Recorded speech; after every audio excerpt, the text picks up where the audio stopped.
The Oilers captain speaks out. Yes, Connor McDavid spoke out to the media post-game against the Calgary Flames with some words regarding his team in their slow start to the season. But before we get into all that and more, all the news, all the rumors, all the breakdowns, and tonight's preview against the Philadelphia Flyers, make sure to subscribe here to Oilers Digest as we are on the road to 2,200 subscribers. I hope you had a great Canadian Thanksgiving. I sure was thankful I didn't have to watch an Oilers game last night due to their slow start to the season. But without further ado, what's going on? Yes, nobody seems to know what's going on in the Oilers dressing room after their slow start to the 2025 campaign. Of course, the Stanley Cup hangover, in my mind, seems to still exist for the remaining core of the Oilers team that went through it. But Connor McDavid, he has some words to the Oilers media after he was questioned regarding the team. He had this to say. We're not quitters in here on the Oilers' 0-3 start to the season. I mean, not much more he needed to say. They're short, sweet, and to the point for Connor McDavid, which seems to be his point in every post-media scrum, but that's really all he needs to say. We're not quitters. That's all you need to hear from the captain. And when it comes to slow starts, I mean, this team certainly shouldn't be 0-3. I mean, with the top six like Skinner, McDavid, and Hyman, Nugent-Hopkins, Draisaitl, and Arvidsson, of course, Skinner and Nugent-Hopkins were switched before the game against the Calgary Flames. But even then, luck seems to not be on their side. I know many are saying, oh, that's just an excuse. They just need to perform. Well,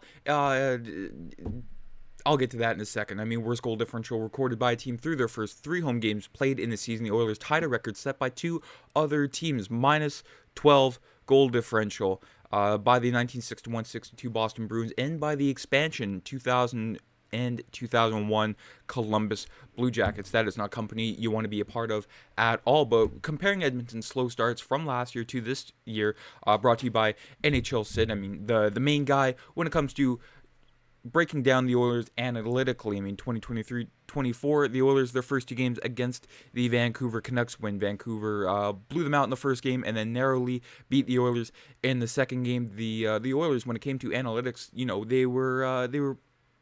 they were up there with the Vancouver Canucks, but the goal share only a measly 11% with a PDO of 744. I'll get to the whole PDO breakdown in a second as I go through this entire graph. And then the 2023-24 Oilers, the first 12 games before they sent Stuart Skinner down to the Bakersfield Condors in the AHL to bring up Calvin Pickard.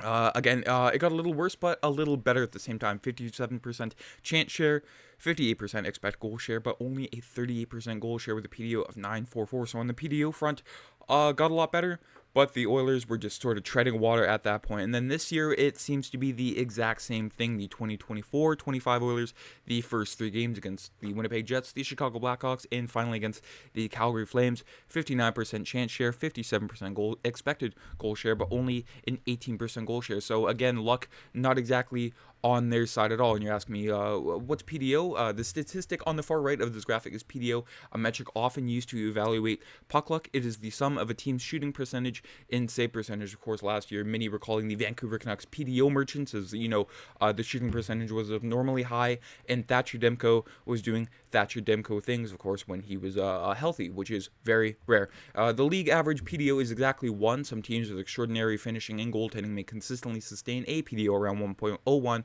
and 1.02, while exceptionally bad teams may hover around 0.98 or 0.99, but aside from sporadic cases, the vast majority of teams will not have a PDO that significantly strays away from that range. The worst PDO by any team in a single season in the NHL analytics era, post-2007, when that was the first season they started recording those types of stats, was recorded by the lockout-shortened season of Florida Panthers, who held a .97 PDO, again, in a shortened season. So the Oilers, I have no doubt in my mind, they will not get to a .97 PDO or finish at a .97 PDO, I should add.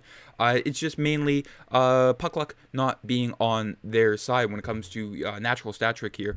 They are doing just fine on the offensive side. I mean, Corsi percentage of 62.54 even strength, but in 61.93 in all situations, 5-on-5, 5-on-4, so on and so forth. I mean, they are not in trouble when it comes to trying to create offensive opportunities. It's more so finishing, and it's just a result of awful goaltending and their defense not really know what's going on. But when you compare to another team, you call the Oilers, they're doing awful. I mean, the Dallas Stars 3-0.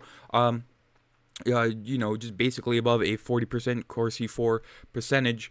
So you think the Dallas Stars are 0-3. So the Oilers, they are doing just fine. They just need to sort of find their balance, just find that whole team balance. Instead of starting slow, they need to sort of pick it up together. Of course, a bunch of new faces, a bunch of faces lost. I mean, no Broberg, no Holloway, no Desharnais, no Ceci, while bringing in, guys like Jeff Skinner and Victor Arvidsson, who seem to be starting the season right on time, which is kind of shocking because, new acquisitions, they sort of seem to know what's going on. The rest of the Oilers do not. The defensive pair results after the first 3 games, I mean, the Ekholm Bouchard pairing, just fine. The Brett Kulak pairing, just fine, except for the 3 goals against. But of course, that won't be sustainable throughout the rest of the season. He will find that balance. It is the Darnell Nurse pairing, and it seems to be whoever you stick beside him, he drags it down tremendously. I've said it time and time again. You need to find something to do about Darnell Nurse, whether it's bringing like a sports psychologist to, sort of help him figure out his game, bringing in, a babysitter defenseman, a guy like Ethan Bear. I mean, he performed his best hockey with Ethan Bear, and after that is just been downhill for Darnell Nurse. I mean, I want to cheer for the guy, but he is giving me a very, very hard reason to do so right now. I mean, whenever you stick him with a guy like Travis Dermott, again, 50%, so, average. But, with Ty Emberson, he was brought in to do something that, maybe he wasn't quite ready for. Right next to Darnell Nurse, I mean, 36% Corsi 4. But, the rest of the defensive pairings are just fine, like Matisse Ekholm, Evan Bouchard, Kulak, in Dermott. So, again, you just got to find a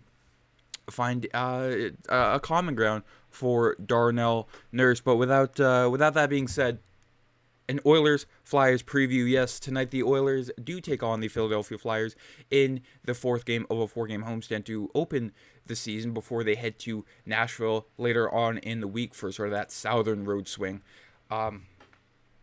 When it comes to, the defensive pairings, why not, stick a guy like Troy Stecher next to Darnell Nurse, for tonight's game. Try something new. That's, something they desperately need to do. But, yes, the Oilers do take on the Philadelphia Flyers with a bit of a late start tonight due to the ESPN doubleheader. So 9 o'clock Central, 8 o'clock Mountain Time in Edmonton, and then 10 o'clock Eastern. So, again, bit of a late one here for us Oiler fans, but let's take a look at the Philadelphia Flyers. I mean, it's a John Tortorella coach team. He always seems to build a team that, always seems to frustrate Connor McDavid, and I think that's exactly something that could happen tonight with a top line of Owen Tippett, Morgan Frost, and boy genius for the Philadelphia Flyers, Matvei Michkov, and then Travis Konechny, Jet Lachenko, Tyson Forster, Scott Lawton, Sean Couturier, Bobby Brink, and then lastly Nick Delorier, Noah Cates, and Garnet Hathaway. A bit of a grinder line here for the Philadelphia Flyers. Meanwhile, on the back end, they have Cam York, Travis Sanheim, Eric Johnson, Jamie Draisaitl, Igor Zamula, and Rasmus Ristolainen. So a perfect balance of, old and young on that back. And, of course, Rasmus Ristolainen was rumored to come to the Edmonton Oilers, but nothing eventually came of that. But that's it for today's video. The game preview. The Oilers just need to, keep it simple.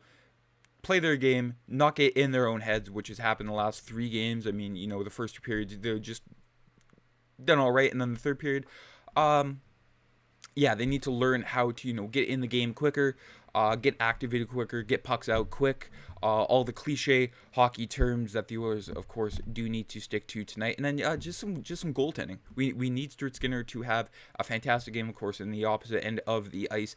Samuel Ersson is scheduled to start for the Philadelphia Flyers. So, this is a perfect bounce-back game for Stuart Skinner. That's it for today's video. Let me know down in the comments what you think about the whole situation here. What should the Oilers do, and how do you think they will perform tonight? Have yourselves a fantastic day. I'm Matt.